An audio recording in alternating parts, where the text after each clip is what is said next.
He said if you look at people's splits, they concentrate so much on climbing. Yeah. If they've not got the skill to come down.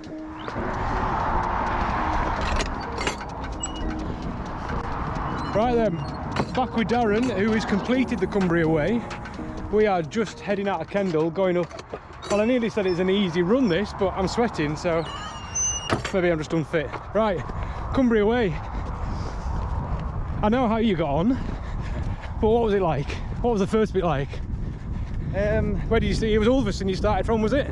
Yes, I started at Ulverston, heading towards. Got myself now. So heading towards the checkpoint, which was Coniston. Yeah. Coniston. So the sports club at Coniston. That was your first checkpoint. And is that all off road? Yes, yeah. Oh, yeah. Good 90% off road. It's all trail. So yeah. Weather was good. Weather was good. Yeah. Not too hot, but it was bright. So yeah, that was pretty good. And most of it was a lot of it was in the trees. So I've got a bit of inside knowledge and. What were the directions like? How did you set off? Did you head off in the right direction? Oh well, actually Andrew Smith, who won the race, I'm just giving that away, aren't I? No, it's fine. Cut that. Yeah. Start again. Yeah, so started running, got to the first road. Yeah. And just got my head down and started following the road. Yeah. Out, and I realised my watch was beeping at me saying I was going the wrong way. So I had to run back down the road. By that time there was a queue of people on a single track.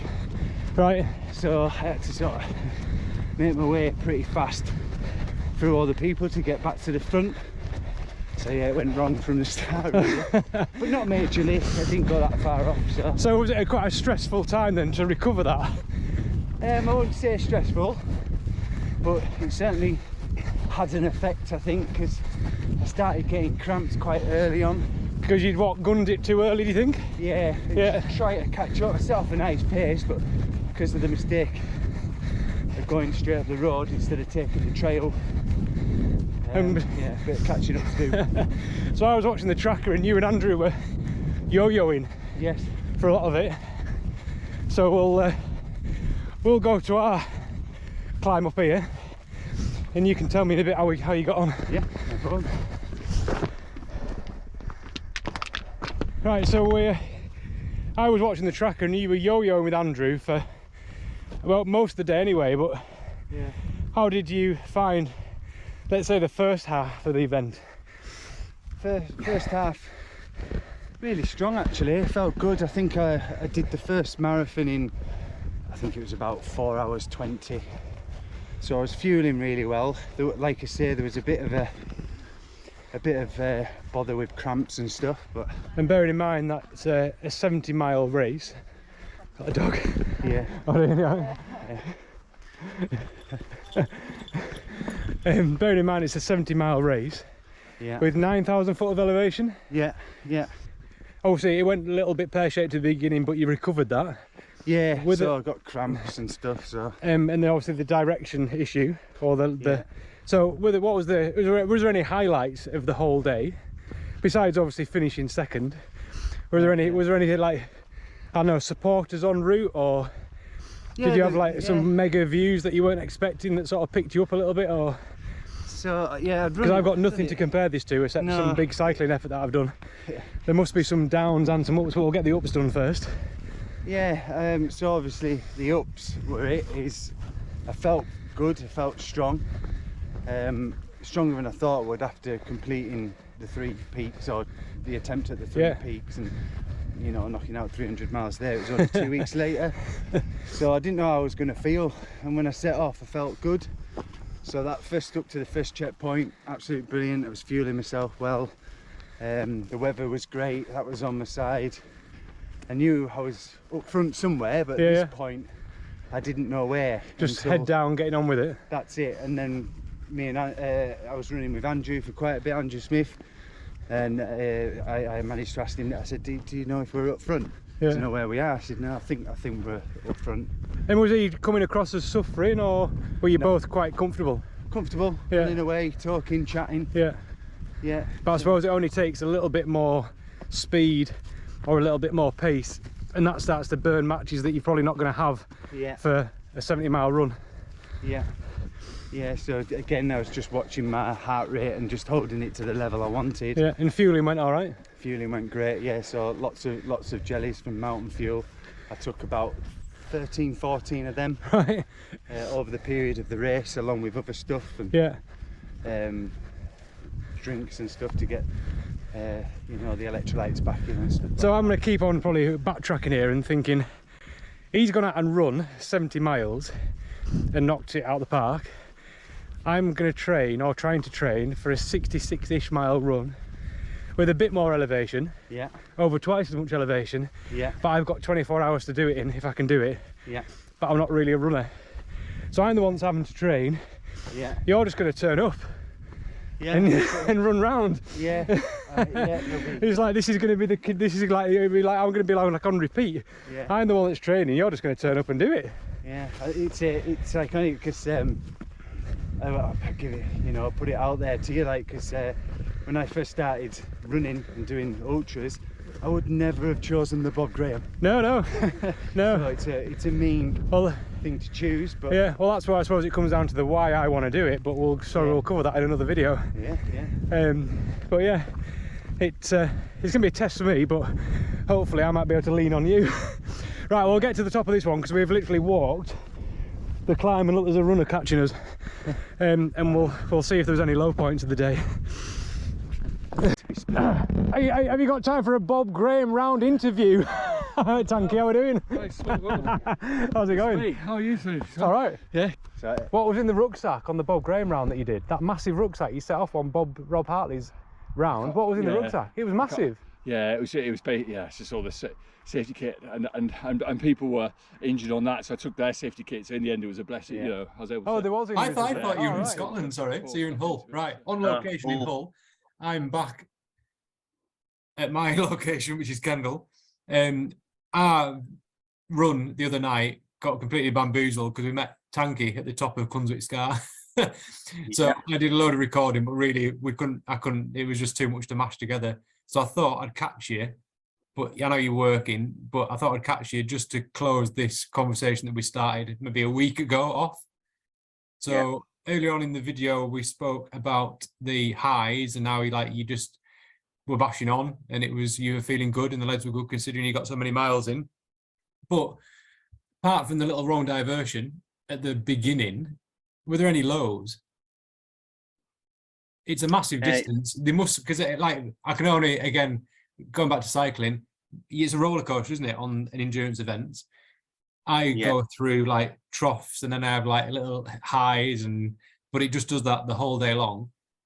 Am I right to assume that running's the same? Yeah, it is definitely. So you can definitely have low spots, and it's just trying to get through them.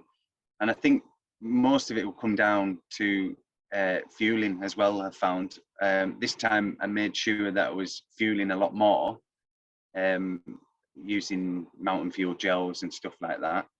And I was constantly taking them.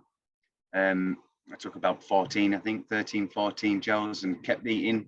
And I found that I didn't dip so much, except for right at the end. I think I just sacked it off.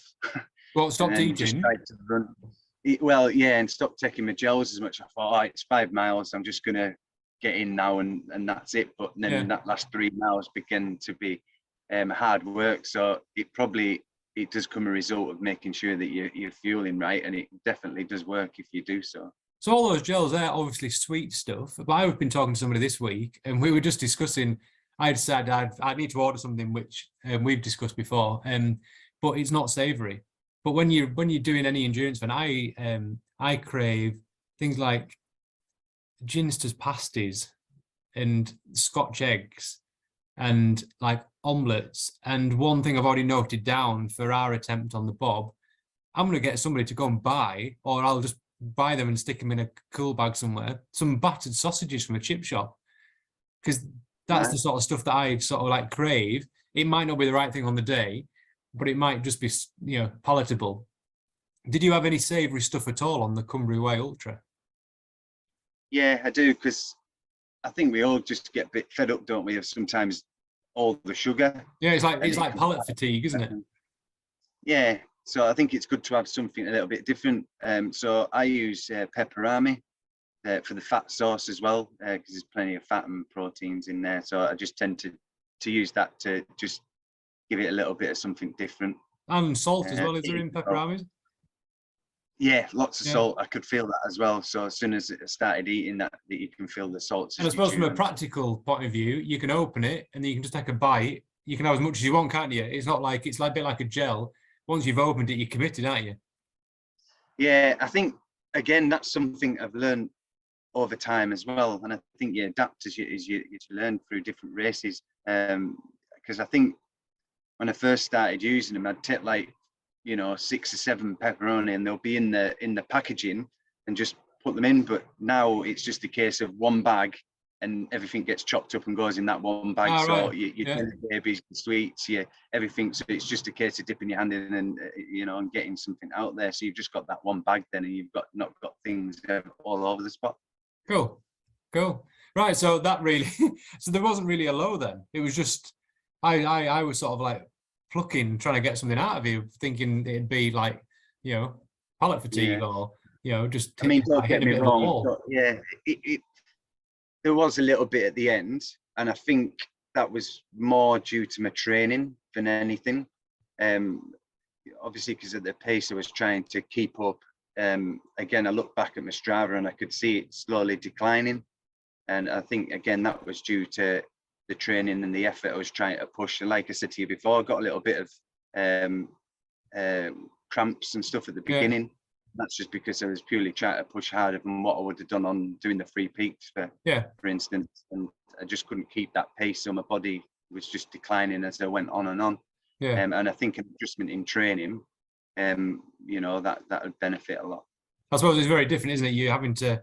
You're running faster and still a long way, whereas previously, like 3 weeks before, you were running at a steady, much reduced rate because you were going a lot further.